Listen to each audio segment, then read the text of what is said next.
हरे हरे विष्णु ओम नमः शिवाय।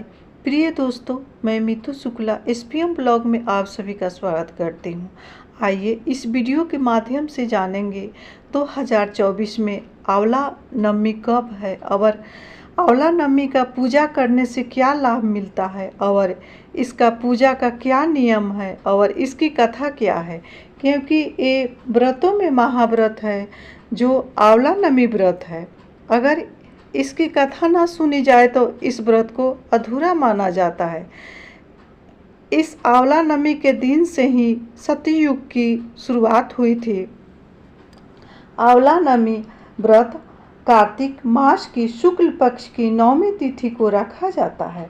आंवला नवमी के दिन ही भगवान विष्णु ने कुष्मांडक नामक दैत्य को मारा था और साथ ही आंवला नवमी पर ही भगवान श्री कृष्ण ने कंस का वध करने से पहले 3 वनों की परिक्रमा भी की थी।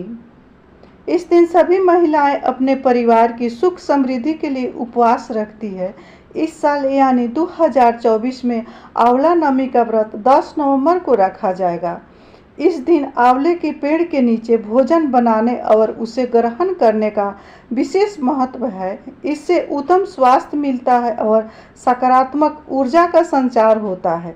चलिए जानते हैं आंवला नवमी के व्रत से जुड़ी महत्वपूर्ण बातें, व्रत के नियम और आंवला नवमी व्रत कथा। व्रत के दिन सुबह स्नान करें और साफ कपड़े पहने। आंवले के पेड़ के नीचे पूजा करें। आंवले के पेड़ पर जल और पुष्प चढ़ाएं। आंवले पेड़ की परिक्रमा करें। भगवान विष्णु की पूजा करें। व्रत के दिन केवल फल और जल ग्रहण करें। रात में आंवले के पेड़ के नीचे बैठकर ध्यान करें। व्रत के अगले दिन सुबह आंवले के पेड़ के नीचे भोजन करें।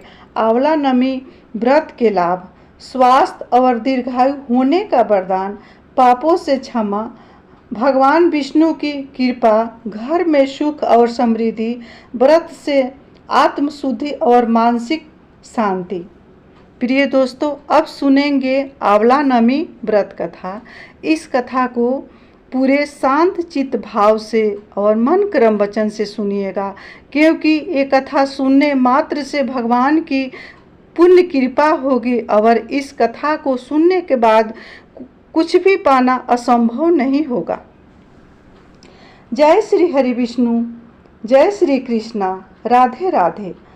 आंवला नवमी व्रत कथा के अनुसार भगवान विष्णु द्वारा आंवले के पेड़ को बहुत पवित्र माना गया है। इस पेड़ की पूजा से भगवान विष्णु की कृपा मिलती है और स्वास्थ्य और दीर्घायु की प्राप्ति होती है। आंवला नवमी व्रत कथा कुछ इस प्रकार है। भगवान विश्वनाथ की नगरी काशी में एक निसंतान व्यक्ति रहता था। वह संतान की प्राप्ति के लिए कई मिन्नतें कर चुका था, लेकिन उसके घर में किलकारी नहीं गूंजी। एक दिन उसकी पत्नी को पड़ोसी महिला ने एक उपाय बताया कि एक बालक को भैरव को बलि चढ़ा दो, इससे तुम्हें संतान की प्राप्ति होगी। जब इस बात को उसने अपने पति से बताया तो उसके पति ने इसे साफ इनकार कर दिया। इसके बाद भी उस महिला ने भैरव को एक बच्चे की बलि देने का निर्णय लिया। एक दिन मौका पाकर उस महिला ने एक कन्या को कुएं में ढकेल दिया और भैरव के नाम पर बलि दी, जिससे उस पर हत्या का पाप चढ़ गया। उसके पूरे बदन में कोढ़ हो गया। यह बात जब उसके पति को पता चली तो उसने अपनी पत्नी से कहा कि गौ वध, ब्राह्मण वध और बाल वध करना अधर्म है, इसीलिए तुम्हारे शरीर में कोढ़ हो गया है। तुम्हें इस समस्या से छुटकारा पाने के लिए माता गंगा की शरण में जाना होगा। अपने पति के कहने पर वह महिला माँ गंगा की शरण में गई।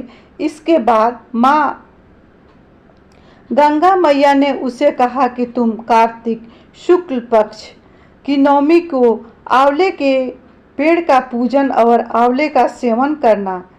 इसके बाद महिला ने माँ गंगा के कहे अनुसार ही सब कुछ किया, जिसके परिणाम स्वरूप वह कोढ़ से मुक्त हो गई। साथ ही यह व्रत करने से कुछ दिनों बाद ही उसे संतान की प्राप्ति भी हुई। तभी से लेकर लोग इस उपवास को परंपरा अनुसार करते आ रहे हैं, जिसे आंवला नवमी के नाम से जाना जाता है। जय हो विष्णु भगवान, जय श्री कृष्णा।